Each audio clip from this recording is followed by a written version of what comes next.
दोस्तों नमस्कार, मैं Ajay Kumar Verma AC and ABC. तो दोस्तों आज का वीडियो ना आप लोगों को बहुत कुछ सिखा के जाने वाला है। और आप लोग अगर चैनल पे नए हो दोस्तों तो चैनल को सब्सक्राइब कर लें, और वीडियो अगर पसंद आए दोस्तों तो वीडियो को लाइक ज़रूर करें। आज मैं पॉइंट टू पॉइंट कुछ चीज़ें ऐसी बताऊँगा दोस्तों जिनको आप लोगों को जानना बहुत ही ज़्यादा ज़रूरी है, क्योंकि हमने अक्सर करके देखा है दोस्तों कि किसान भाई ना मुर्गे तो डाल लेते हैं, लेकिन वो क्या करते क्या हैं कि कभी भी फार्म के अंदर अपना टाइम नहीं बिताते हैं। कुछ किसानों की एक ही आदत होती है दोस्तों कि ज़्यादा से ज़्यादा समय वो अपने मुर्गे यानी अपने चूजे को देते हैं, जिससे उनका फ़ायदा जो है अच्छा खासा होता है। ऐसा आप लोग भी कर सकते हैं दोस्तों, और अच्छा खासा लाभ भी कमा सकते हैं। इसके लिए आप लोगों को दो तीन चीज़ों का सिर्फ ध्यान रखना होता है दोस्तों, और दो तीन चीज़ों से ही आपका जो चूजा है दोस्तों ये मुर्गा बन जाता है। और मुर्गा बनने के बाद दोस्तों ये अच्छा खासा आपको रुपया भी दे के जाता है, क्योंकि दोस्तों हर एक किसानों का मेन पर्पज़ जो है ब्रायलर फार्मिंग से वो है पैसा कमाना। दोस्तों आप अपने बच्चे से ज़्यादा केयर करते हो, और मुर्गे को करना भी पड़ता है, लेकिन जब इससे पैसा नहीं आता है तो किसान परेशान हो जाते हैं। सबसे पहली बात करूंगा दोस्तों, मैं कॉन्ट्रैक्ट फार्मिंग की नहीं बात कर रहा हूं, मैं निजी फार्मिंग की बात करने जा रहा हूं दोस्तों। सबसे पहली चीज़ क्या है दोस्तों कि आपका जो चूजा है ना, चूजा शुरुआत से ही यानी स्टार्टिंग पीरियड से ही आपको ये ध्यान रखना होता है कि भाई हमारे मुर्गे में ना कोई डिजीज़ ना आने पाए। अब डिजीज़ आती कैसे है दोस्तों वो भी जान लीजिए। जहां आपका थोड़ा सा भी मैनेजमेंट ख़राब हुआ, समझ लीजिए कि कोई ना कोई बीमारी आ जाएगी।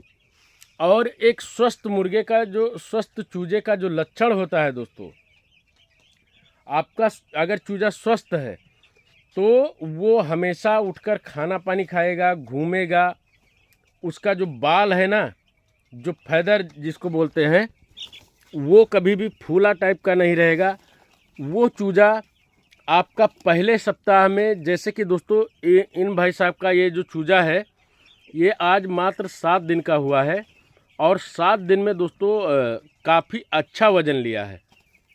लेकिन लेकिन लेकिन इनका एक मेन जो काम है ना वो ये है कि ये हमेशा फार्म के अंदर बहुत ही ज़्यादा टाइम बिताते हैं।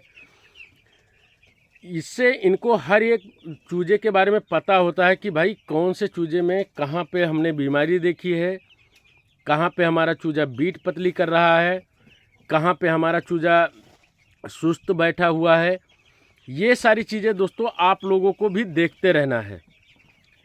अगर इन सारी चीज़ों को आप लोगों ने केयरफुली नहीं देखा तो ये कहीं ना कहीं आगे चलकर आपको दिक्कतें देता है दोस्तों।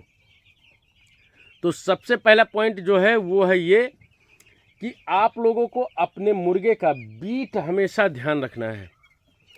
जैसे दोस्तों यहाँ पे आप देख सकते हैं जितने भी चूजे हैं उनके कहीं भी पोटी के साइड में कहीं भी एक भी परसेंट आपको लगा नहीं मिलेगा, है ना।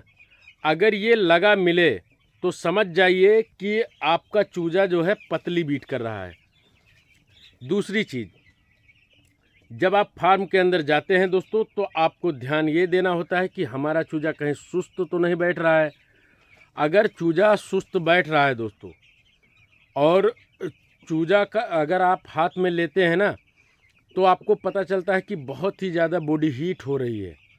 ऐसे कंडीशन में जब मुर्गे का बॉडी जो है हीट होने लगे तब आप समझ जाइए कि हमारे मुर्गे में कोई ना कोई दिक्कत आनी शुरू हो गई है। इसके बाद आपको करना ये होता है दोस्तों कि अपने मुर्गे का ना मूवमेंट चेक करिए, कि साउंड चेक करिए। साउंड बहुत ही इम्पोर्टेंट है दोस्तों, क्योंकि साउंड ना कई तरह का होता है। मुर्गा पालन में साउंड जो है दोस्तों ये कई प्रकार का होता है। एक साउंड होता है जो आपके मुर्गे में CRD का लक्षण लेके आता है। दूसरा साउंड होता है जो इकोली का लक्षण लेके आता है। तीसरा साउंड है दोस्तों जो आपके मुर्गे में बुखार वगैरह का साउंड लेके आता है। और जो एकदम लास्ट वाला है वो है दोस्तों जब आपके मुर्गे में अगर साउंड आएगी तो उससे आपके मुर्गे में वायरल जैसी भयानक बीमारी की भी साउंड होती है। तो इसलिए दोस्तों साउंड को बहुत ही वैल्यू दीजिए। अगर और ये साउंड ना कभी भी आप फार्म के बाहर बैठ कर के नहीं समझ पाएंगे, आपको अंदर आना ही होगा। दूसरी चीज़, जब कभी भी पोस्टमार्टम करिए, अगर आपके चूजे की डेथ होती है यानी मोर्टेलिटी होती है तो उसमें ना आप अपने चूजे का बारीकी से अगर आपको समझ में आता है कि बॉडी ऑर्गन्स कौन कौन से हैं, कौन कौन से ऑर्गन्स डैमेज हो रहे हैं, तो आप करीब में जाइए और उनका जो है पार्ट को फाड़ फाड़ के एक एक करके सारे बॉडी पार्ट्स को देखिए। तब आपको अच्छे से समझ में आएगा कि कौन सी बीमारी है और किस वजह से मुर्गे में डेथ हो रही है। तो इन सारी चीज़ों का अगर आप ख्याल रखते हैं दोस्तों ना, तो आपके मुर्गे का जो बॉडी वेट है वो कभी भी असमान नहीं होगा, समान मात्रा में चलेगा। और एक अच्छा खासा यानी मान के चलिए दोस्तों कि आप जिस तरह से आपका चूजा फीडिंग करेगा उस हिसाब से आपके चूजे का बॉडी वेट जाएगा, अगर इन सारी चीज़ों का आपने ध्यान रखा है तो। बाकी दोस्तों शुरुआत में आप जो दवाएं चला रहे हैं वो चलाइए, यानी कि एंटीबायोटिक चलाइए, किडनी फ्रेशर चलाइए, इसके बाद मल्टीविटामिन चलाइए।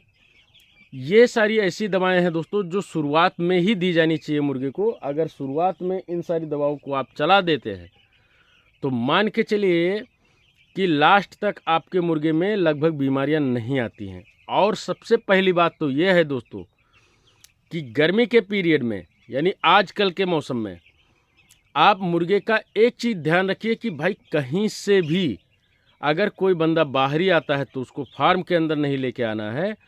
और अपने मुर्गे का ना हमेशा ये ध्यान रखना है कि कहीं अगर ज़रा सा भी किसी भी तरह का साउंड आ रहा है तो सबसे पहले आप स्प्रे शुरू कर दीजिए, क्योंकि स्प्रे करते रहेंगे दोस्तों तो उससे क्या होगा कि कभी भी आपके मुर्गे में कोई भी दिक्कत यानी वायरल जैसी दिक्कत तो नहीं आएगी। और वायरल ही मेन है दोस्तों। गर्मी में अगर किसान पैसा नहीं कमा पाता है तो वायरल उसका सबसे मेन कारण होता है।